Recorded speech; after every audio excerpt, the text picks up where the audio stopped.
वंदे मातरम के प्रति जहां एक समर्पण ये भी है, और हमारे देश के एक ऐसे तबका भी है जो वंदे मातरम कहते हुए शर्म महसूस करता है। मेरी पूरी बॉडी में, हर बॉडी चारों दिशाओं में, इनके पूरी बॉडी पे इन्होंने अपना वंदे मातरम लिखवा रखा है, और एक वंदे मातरम के प्रति एक समर्पण इनका जो है देखने को मिलता है।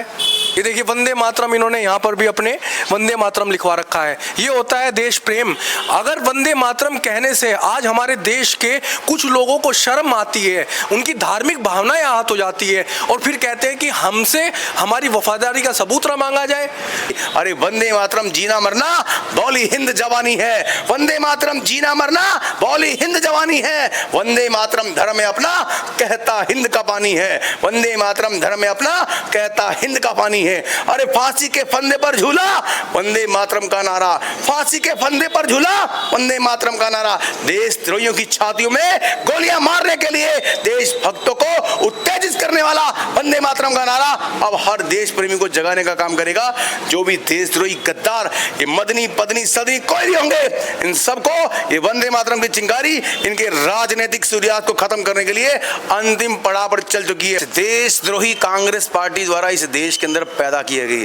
अरे जब देश का बंटवारा धर्म के आधार पे हो गया तो ये सारे पाकिस्तान क्यों नहीं गए? ये नेहरू और जिन्ना की जो जोड़ी थी, इन्होंने इस देश के अंदर वो दीमक बनने का काम किया जो धीरे धीरे धीरे करके पूरे भारत को इस्लामिक राष्ट्र बनाने के लिए, गजवाए हिंद राष्ट्र बनाने के लिए लगातार निरंतर ये कानून में बदलाव करते रहे और कानून की धज्जियां उड़ाते रहे और बाबा साहब अम्बेडकर को मुंह चिढ़ाते रहे। बाबा साहब अम्बेडकर को सबसे पहले नेहरू ने चुनाव में हरवाने का काम किया, उन्हीं के जूनियर को उनके खिलाफ खड़ा करके उन्हें चुनाव हरवा दिया। 72,000 फर्जी वोट जो डिस्कनेक्ट खारिज कर दिए गए और वोटों को जीत हार का अंतर केवल 14,000 का रह गया और 72,000 वोट उसमें अनवैलिड कर दिए। नेहरू ने क्या कि अम्बेडकर जैसे लोग आगे बढ़ ना सके, भविष्य में वो हिंदू राष्ट्र के निर्माण में कोई भूमिका ना निभा सके। ये बात कहने वाले जितने भी लोग हैं उन सबको एक लाइन में खड़ा करके उनके पजामे उतार के कच्छे तक उतार देना चाहिए, उन्हें नंगा करके देश की सीमाओं से बाहर फेंकना चाहिए। भारत में रह के राष्ट्रगीत का अपमान करना, संविधान की हत्या करना है, संविधान का विरोध करना है। बाबा साहब का संविधान इस देश के अंदर राष्ट्रगीत बनवा के गया है। आप संविधान का विरोध करते हैं केवल मुस्लिम तुष्टीकरण के लिए, मुस्लिम वोट बैंक के लिए, आपको शर्म आनी चाहिए। जब नमस्कार, राष्ट्रश्रम में आपका स्वागत है। देखिए देश के अंदर वंदे मातरम पर जहां एक जंग छिड़ी हुई है, देश के अंदर जहां पर वंदे मातरम के लिए संसद भवन के अंदर इस प्रकार का हंगामा मचा हुआ है, देश का विपक्ष वंदे मातरम बोलने पर सरकार को घेर रहा है कि सरकार कहीं ना कहीं वंदे मातरम के द्वारा समाज को एक अलग थलग बांट रही है। वहीं देखने को मिल रहा है हमारे देश के अंदर एक मुस्लिम समाज को वंदे मातरम बोलने से भारी आपत्ति दर्ज हो रही है। आज हम मौजूद हैं विजयकांत चौहान जी के पास, जो कि वंदे मातरम के नाम से मिशन चलाते हैं। वंदे मातरम और मातृभूमि को और जो भारत माँ है इनको लेकर के इन्होंने अपना जीवन समर्पित कर रखा है। आइए इनसे बात करते हैं। भाई साहब देखिए, जिस प्रकार ये वंदे मातरम को लेकर देश के अंदर ये इतना भयंकर विरोध देखने को मिल रहा है, इस पर आप क्या कहना चाहेंगे?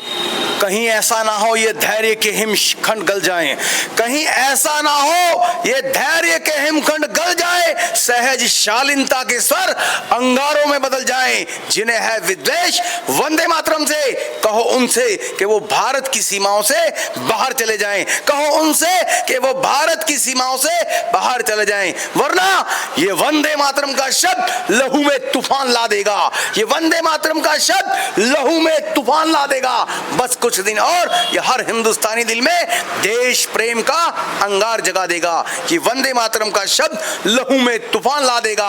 बस कुछ दिन और ये हर हिंदुस्तानी दिल में देशद्रोहियों की छातियों में गोलियां मारने के लिए उत्तेजित, प्रेरित, आंदोलित कर देगा। ये वंदे मातरम का शब्द लहू में तूफान ला देगा। ये वंदे मातरम का शब्द लहू में तूफान ला देगा।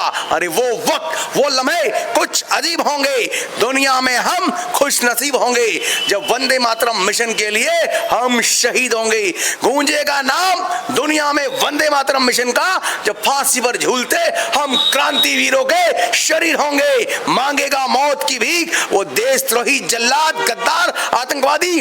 जब हर हिंदुस्तानी दिल में देशद्रोही गद्दारों की छातियों में गोलियां मारने के लिए उनके दिलों में ये देश प्रेम के अंगार शोले बनकर भड़क उठेंगे। अरे वंदे मातरम जीना मरना बोली हिंद जवानी है। वंदे मातरम जीना मरना बोली हिंद जवानी है। वंदे मातरम धर्म में अपना कहता हिंद का पानी है। वंदे मातरम धर्म में अपना कहता हिंद का पानी है। अरे फांसी के फंदे पर झूला वंदे मातरम का नारा। फांसी के फंदे पर झूला वंदे मातरम का नारा। देशद्रोहियों की छातियों में गोलियां मारने के लिए देश भक्तों को उत्तेजित करने वाला वंदे मातरम का नारा अब हर देश प्रेमी को जगाने का काम करेगा। जो भी देशद्रोही गद्दार ये मदनी पदनी सदनी कोई भी होंगे इन सबको ये वंदे मातरम की चिंगारी इनके राजनीतिक सूर्यास्त को खत्म करने के लिए अंतिम पड़ाव पर चल चुकी है। भारत अखंड भारत बनेगा। भारत हिंदू राष्ट्र बनेगा। भारत गोहत्या मुक्त बनेगा और वंदे मातरम मिशन इसमें अहम भूमिका निभाएगा। और वंदे मातरम की ये चिंगारी देशद्रोही गद्दारों को जल्द जलाकर राख कर देगी। उनका राजनीतिक सूर्यास्त कर देगी। उनका संपूर्ण राजनीतिक भविष्य सर्वनाश कर देगी। लेकिन देखिए देश के अंदर वंदे मातरम जो हमारी देश के जो क्रांतिवीर थे जिन्होंने वंदे मातरम को कह करके देश को आजादी दिलाई, वंदे मातरम को कहकर सूली पर चढ़ गए। लेकिन आज क्या देश के अंदर ऐसा हो रहा है कि लोगों को वंदे मातरम बोलने से आपत्ति हो रही है, मुस्लिम समाज को आपत्ति हो रही है। इस देशद्रोही कांग्रेस पार्टी द्वारा इस देश के अंदर पैदा की गई। अरे जब देश का बंटवारा धर्म के आधार पे हो गया तो ये सारे पाकिस्तान क्यों नहीं गए? ये नेहरू और जिन्ना की जो जोड़ी थी इन्होंने इस देश के अंदर वो दीमक बनने का काम किया जो धीरे धीरे करके पूरे भारत को इस्लामिक राष्ट्र बनाने के लिए, गजवाए हिंद राष्ट्र बनाने के लिए लगातार निरंतर एक कानून में बदलाव करते रहे और कानून की धज्जियां उड़ाते रहे और बाबा साहब अंबेडकर को मुंह चिढ़ाते रहे। बाबा साहब अंबेडकर को सबसे पहले नेहरू ने चुनाव में हरवाने का काम किया। उन्हीं के जूनियर को उनके खिलाफ खड़ा करके उन्हें चुनाव हरवा दिया। 72,000 फर्जी वोट जो डिस्कनेक्ट खारिज कर दिए गए और वोटों को जीत हार का अंतर केवल 14,000 का रह गया और 72,000 वोट उसमें अनवैलिड कर दिए। नेहरू ने क्या कि अंबेडकर जैसे लोग आगे बढ़ ना सके, भविष्य में वो हिंदू राष्ट्र के निर्माण में कोई भूमिका ना निभा सके। जातिवाद का जहर इस देश के अंदर सबसे ज्यादा कांग्रेस ने घोला क्योंकि कांग्रेस जब भी सत्ता में होती है लूट करती है, जब विपक्ष में जाती है हिंदुओं में फूट डालती है।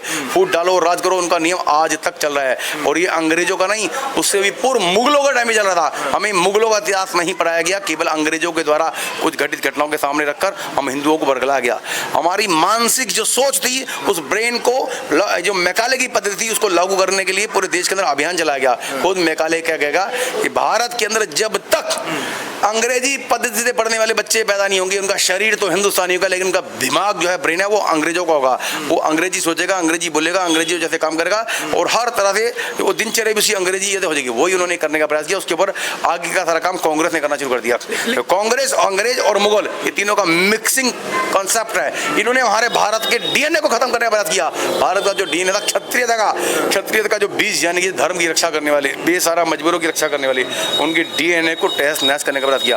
भारत की तमाम सारी रियासत से कांग्रेस ने हड़प ली। कई राजा महाराजाओं की जो बहन बेटियां थी, राजकुमारी थी, उनको भी जिंदगी इन्होंने तबाह कर दी। उनका सारा खजाना लूट लिया, खजाना लूट के सारा विदेशों में भेज दिया। तो जब तक कांग्रेस इस देश के अंदर जिंदा है तब तक भारत में शांति असंभव है।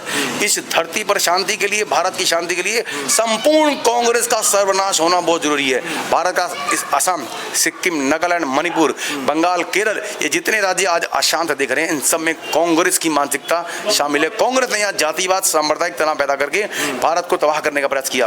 पूरे चारों दिशाओं में आज जहां भी जाते हैं, बंगाल, केरल, गायें सरेआम कटती हुई नजर आती है, सरेआम लटकती हुई नजर आती है क्योंकि उनका ब्रेन डेड कर दिया।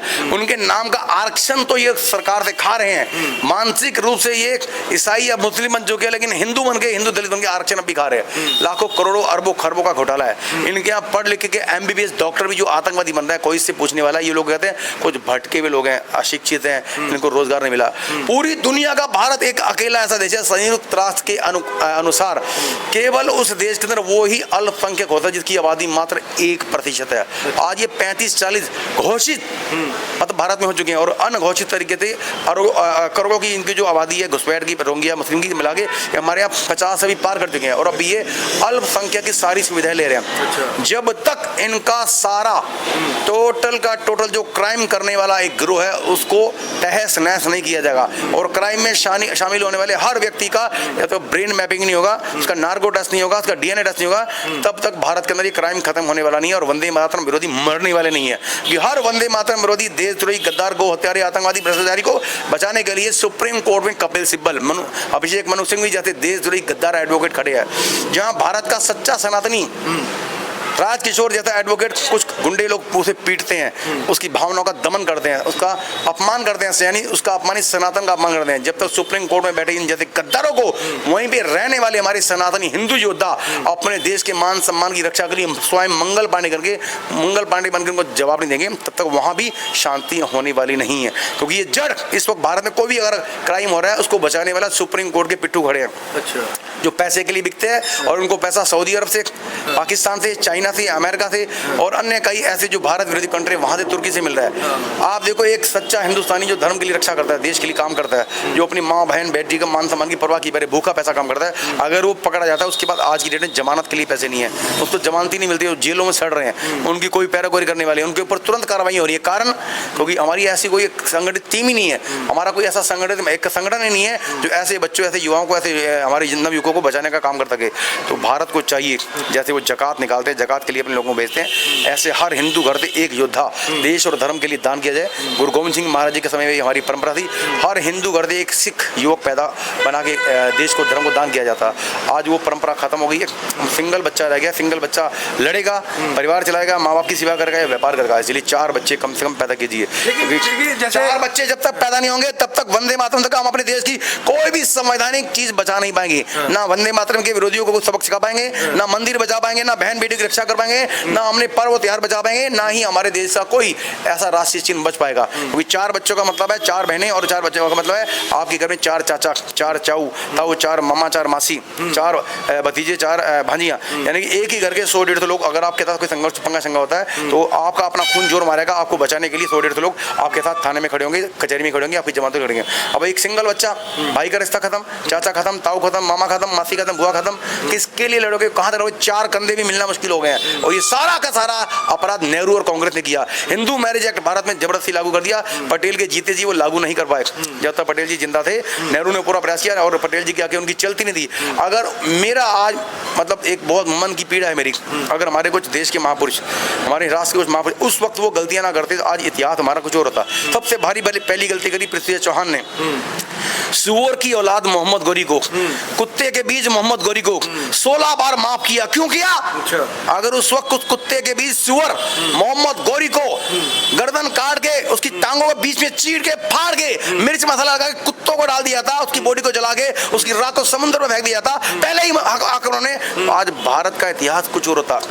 अगर हमारे देश के महान तपस्वी राष्ट्र नायक नेताजी सुभाष चंद्र बोस कांग्रेस के इस पिछलग्गू नेताओं से डरकर या उनका गांधी जी का सम्मान करने के बजाय गांधी जी के विरोध में खड़े होते, जब वो पहले राष्ट्रीय अध्यक्ष चुने गए थे तो उसका विरोध करते, राष्ट्रीय अध्यक्ष बन के आगे आज देश की सेवा करते, तो आज देश का इतिहास कुछ और था। और महात्मा गांधी का कोई नाम लेवा भी नहीं होता, नेताजी और नेहरू का कोई नाम लेवा भी नहीं था। उससे बड़ी भारी गलती करी अपने माननीय पटेल जी ने। मैं उनका सम्मान करता हूँ, रिकॉर्ड हमारे देश के नायक हैं, लेकिन उन्होंने बहुत बड़ा अपराध हमारे साथ किया।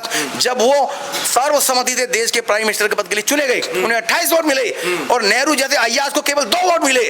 उस वक्त अगर हमारे सरदार पटेल लौह पुरुष जी महात्मा गांधी के सम्मान का ध्यान न करते हुए जिद पे अड़ जाता कि मुझे वोट मिला है, मैं विजेता हूं और मैं ही पीएम बनूंगा, आज देश का इतिहास कुछ और होता। भारत में एक भी नक्सली, भारत में एक भी जिहादी आतंकवादी पैदा ना होता, एक भी मुल्ला मौलवी ऐसा जो मदरसों के अंदर आतंकवादी ट्रेनिंग देता है, जो एमबी में डॉक्टर बनने, एक भी मदरसा देशद्रोही गद्दारी पैदा करने आज हिंदुस्तान में ना होता। अगर पटेल जी उस वक्त प्राइम मिनिस्टर बन जाते, कश्मीर की समस्या का हल हो गया था, लाखों लोग जो बेमौत मारे गए सबकी जिंदगी बच जाती। अच्छा, लेकिन देखिए जैसे आज वंदे मातरम के ऊपर संसद भवन के अंदर एक डिबेट चलती है पूरी दबा करके, उसमें विपक्ष के द्वारा आरोप लगाए जा रहे हैं कि वंदे मातरम के द्वारा आज सरकार बांटना चाह रही है, धार्मिक भावनाएं आहत कर रही है। क्या वंदे मातरम कहने से धार्मिक भावनाएं आहत का? ये बात कहने वाले जितने भी लोग हैं उन सबको एक लाइन में खड़ा करके उनके पजामे उतार के कच्चे तक उतार देना चाहिए, उन्हें नंगा करके देश की सीमाओं से बाहर फेंकना चाहिए। चाहिए। अच्छा। भारत में रह के राष्ट्रगीत का अपमान करना,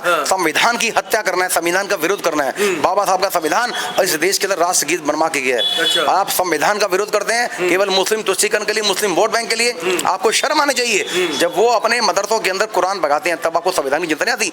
बाबा साहब के संविधान की धज्जियां उड़ा के मदरसों में सरेआम कुरान पढ़ी जा रही है। वो कुरान जो आतंकवादी पैदा करती है, मदरसों के अंदर बच्चों को तो जिहादी बना रही है, हिंदुओं को मारने की ट्रेनिंग दे रही है, काफिरों को मारने की ट्रेनिंग दे रही है। आप उसका विरोध नहीं करते। वो क्या बस संविधान की धज्जियां नहीं उड़ा रहे? भारत के अंदर वक्फ बोर्ड का होना संविधान की धज्जियां उड़ाना है। भारत के अंदर ज़कात फाउंडेशन चलना, पूरे वर्ल्ड में कहीं भी आज की डेट में उलेमा काउंसिल जो ज़कात फाउंडेशन चलाती है, ऐसी व्यवस्था नहीं है। तलाक, 3 तलाक, इसके ऊपर भारत का संविधान की धज्जियां उड़ा रहे हैं लोग। ये हलाला का सरेआम करते हैं ये, और हलाला की धज्जियां हलाला करके पूरे संविधान की धज्जियां उड़ा रहे हैं। उस वक्त आप मौन रहते हैं। भारत के राष्ट्रीय स्मारक सबसे बड़े, मतलब 500 साल की गुलामी के बाद जिस राम मंदिर निर्माण हुआ, वहां पर कांग्रेस का कोई भी नेता आज तक नहीं गया। और बाबर की कब्र पर ये मूतने पूतने सब जाते हैं। नेहरू भी गया, इंदिरा भी गई, राजीव भी गई, और ये सोनिया भी गई वहां पे, और ये राहुल पप्पू भी गया, खुद नटवर लाल जी खुद ये बातें बता के गए हैं। मतलब राम मंदिर देने इतनी चिड़े, इतना विरोध है, राम मंदिर में जाने में ये अपमान करते हैं। और मुल्ला मौलवी की कब्र हाजी ने, हाजी काजी कहते हैं, हाजी का मतलब काजी का मतलब जिन्होंने हिंदुओं को मार कर सबसे बड़ा युद्ध जीता, कई सैकड़ों हिंदुओं को मारा, उसको ये गाजी कहते हैं। उन गाजियों की कब्रों पर माथा रगड़ने जा रहे हैं। लेकिन हमारे राष्ट्र नायक जिन्होंने इस धरती को एक प्रेम, समर्पण भाव और राष्ट्र की एक राष्ट्र को जोड़ने की जो परंपरा, परिवार जोड़ने की जो ऐसी परंपरा, ऐसे विचार, ऐसा संविधान में दिया, उनको सामने ये नतमस्तक होते अपने आप को अपमानित मानते हैं। ऐसे लोगों को जो वंदे मातरम गीत का विरोध करते हैं, वंदे मातरम हमारी नस्ल में है। मेरी पूरी बॉडी भी वंदे मातरम, ये वंदे मातरम है, ये वंदे मातरम है। ये आपको लगेगा मेरी बॉडी के चारों दिशाओं में वंदे मातरम, आज से नहीं, पूरी छाती पे छपा है वंदे मातरम। ये देखिए, वंदे मातरम के प्रति जहाँ एक समर्पण ये भी है, और हमारे देश के एक ऐसे तबका भी है जो वंदे मातरम कहते हुए शर्म महसूस करता है। मेरी पूरी बॉडी में, हर बॉडी चारों दिशाओं में, इनके पूरी बॉडी पे इन्होंने अपना वंदे मातरम लिखवा रखा है। और एक वंदे मातरम के प्रति एक समर्पण इनका जो है देखने को मिलता है। पूरी बॉडी में मिलेगा वंदे मातरम। ये देखिए, वंदे मातरम इन्होंने यहाँ पर भी अपने वंदे मातरम लिखवा रखा है। ये होता है देश प्रेम। अगर वंदे मातरम कहने से आज हमारे देश के कुछ लोगों को शर्म आती है, उनकी धार्मिक भावनाएं आहत हो जाती है, और फिर कहते हैं कि हमसे हमारी वफादारी का सबूत न मांगा जाए। ओवैसी जैसे नेता संसद भवन में खड़े होकर के कहते हैं हम अपनी माँ को माँ नहीं मानते, हम कुरान को माँ नहीं मानते। ठीक है, सरफरोशी की तमन्ना फिर से जगाओ दोस्तों, देश को अपने जरा ऊंचा उठाओ दोस्तों। मातरम वंदे कहा और हंस के रस्सी चूम ली, मातरम वंदे कहा और हंस के रस्सी चूम ली। दास्तां उन शहीदों की घर घर गुंजाओ दोस्तों, दास्तां उन शहीदों की घर घर गुंजाओ दोस्तों। सरफरोशी की तमन्ना एक बार फिर लेकर आएंगे, मिटाने आए हैं जो हमको वो खुद ही मिट जाएंगे। हैं अगर वो तालिबानी तो हम भी हैं हिंदुस्तानी, खून खून है हमारा, नहीं बहता है कोई पानी। सरफरोशी की तमन्ना एक बार फिर लेकर आएंगे, मिटाने आए जो हमको वो खुद ही मिट जाएंगे। अरे सरफरोशी की तमन्ना है तो सर पैदा करो, दुश्मन हिंदुस्तान के दिलों में डर पैदा करो। सरफरोशी की तमन्ना है तो सर पैदा करो, दुश्मन वंदे मातरम विरोधियों के दिलों में डर पैदा करो। अरे फूंक दो, बर्बाद कर दो आसिया देशद्रोही गद्दारों का, वंदे मातरम विरोधियों का। उठो हिंद के वीरों, एक बार फिर से इनकलाब पैदा करो, इनकलाब पैदा करो, इनकलाब पैदा करो। भारत माता की जय, हिंदुस्तान जिंदाबाद, हिंदुस्तान जिंदाबाद। भारत माता तेरी कसम, तेरे रक्षक रहेंगे हम, तेरे रक्षक रहेंगे हम। लेकिन देखिए भाई साहब, जैसे ओवैसी कह रहे हैं कि जो वंदे मातरम है ये हमारी धार्मिक भावनाओं को आहत करता है, हम अपनी माँ को जो है वो मतलब उनका पूजन नहीं कर सकते, हम हमारे मजहब में मना किया गया है, हम जिस कुरान को पढ़ते हैं उसको नहीं पूज सकते। भूतनी वालों, जब अपनी माँ का हलाला करते हो, अपनी बहन का हलाला करते हो, अपनी फूफी का, अपनी मौसी का, अपनी ताई का हलाला करते हो, तब तुम्हें अपनी माँ का अपमान नजर नहीं आता, तब उसमें अपने महापुरुषों को, तुम अपने इष्ट देव की तुम्हें याद नहीं आती। मैं कहता हूँ भारत सरकार को तुरंत, जैसे इन्होंने अपने मुस्लिम कंट्रियों में इष्ट देव व अपने इष्ट देव की इष्ट निंदा के कानून पर तुरंत सर कलम करने की कानून बना के, ऐसे भारत सरकार को चाहिए। भारत देश के अंदर कोई भी हिंदू देवी देवताओं का अपमान करता है तो उसके लिए इष्ट निंदा का ऐसे सेम कानून बने। जो भी भारतीय देवी देवताओं का, हिंदुस्तान के देवी देवताओं का, सनातनी देवी देवताओं का अपमान करता है, उसका सर कलम 20 चुराबी कर देना चाहिए और 24 घंटे के अंदर कर देना चाहिए। जब ये सेम कानून बनेगा, हमारे महापुरुष क्या कहें, अगर ये एक आपको थप्पड़ मारते हैं तो 4 मारो। गांधी कहता है ना, एक थप्पड़ मारो दूसरा गाल आगे कर दो। हमारी गीता कहती है कोई अगर आपको एक थप्पड़ मारता है तो उसका पूरा गाल ही उड़ा दो।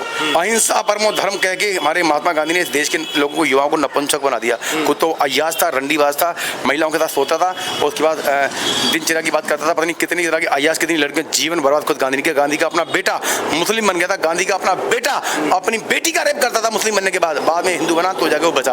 तो ऐसे अय्याश लोगों को महापुरुष बना के हमारे सिर पे थोप दिया। हमारे बच्चों का भविष्य कहाँ सिक्योर होगा?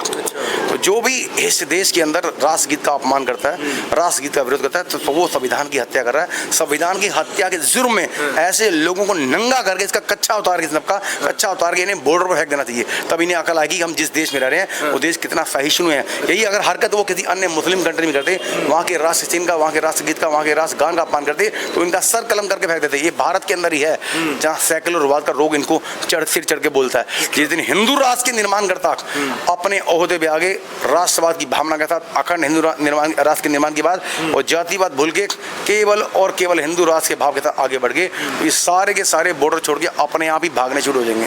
लेकिन भाई साहब देखिए, जैसे वंदे मातरम, आज मुस्लिम समाज के अंदर एक आक्रोश है। मुस्लिम समाज कहता है कि वंदे मातरम हमारे ऊपर थोपा क्यों जा रहा है? भाई हमारे समाज कुछ नहीं कह रहा, कुछ लोगों की नेतागिरी चलती है। सैकड़ों हजारों लाखों हिंदू मुसलमान अभी राष्ट्रगीत वंदे मातरम बोलते हैं। अगर केवल सब मुसलमानों पर लागू होता है, सब लोग इसे मानते, तो वीर अब्दुल हमीद भी वंदे मातरम गाते थे, अशफाक उल्लाह खां भी वंदे मातरम गाते थे, रसगान भी वंदे मातरम गाते थे। ऐसे और हमारे देश के राष्ट्रपति जो थे अब्दुल कलाम जी, वो भी वंदे मातरम गाते थे। तो क्या वो मुसलमान नहीं है?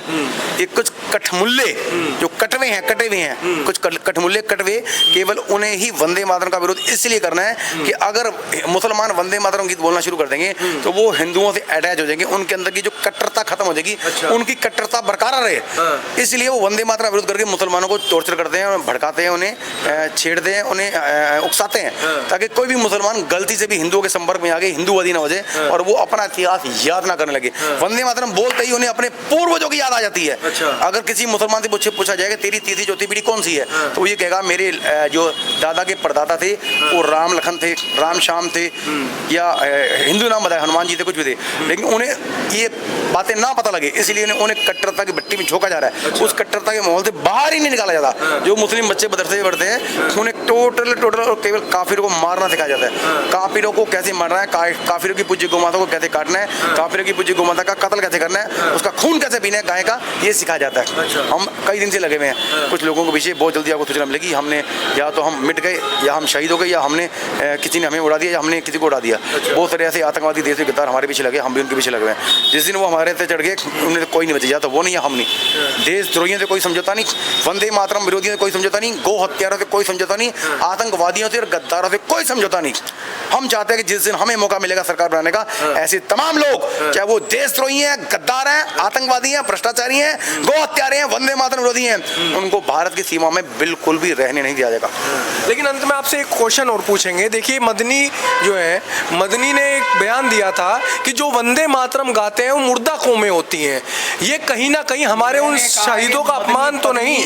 मदनी पत्नी की उसी दिन चटनी बन जाएगी जिस दिन हिंदू युवा अपने वंदे मातरम गीत को उद्घोष के साथ, जैसे आजादी से पूर्व वो मतवाले मस्ती में झूमकर माए मेरा रंग दे बसंती चोला गीत गाकर झूम उड़े थे और हास्य से वंदे मातरम गीत गा के फांसी के फंदे पे झूम उड़े थे, अगर वो युवा फिर सिर पे भगवा चोला पहन के निकल पड़े तो मदनी की चटनी अपने बन जाएगी। ये मदनी पत्नी जैसे लोग भारत में दिखाई नहीं देंगे। ये लोग तब तक ही भोग रहे हैं भारत के अंदर जब तक भारत का संविधान इन्हें स्वतंत्रता अपनी बोलने की आजादी दे रहा है। और जिस दिन भारत के संविधान ने अपना फर्ज निभाना शुरू कर दिया, ये मदनी पत्नी जैसे चटनी बनकर अपने अभी विदेशों में घूमते नहीं जाएंगे, भारत की सीमा में नजर नहीं आएंगे। जैसे जाकिर नायक बहुत भोगता था कुत्ते की तरह, खुद हिंदुस्तान की सरहद रह के भारत के दिल्ली में रह के, दिल्ली जैसे मतलब इतनी पवित्र जगह पे रह के वो हिंदुओं को काफिर कहता था, काफिर को मारने के लिए जिहाद छेड़ने की बात करता था। आज कहाँ है वो? जब तक इनके अंदर भय संविधान का पैदा नहीं किया जाएगा तब तक ये कुत्ते की तरह भौंकते रहेंगे। ये कुत्ते की दुम है, ये अपने आप सीधी नहीं होती है।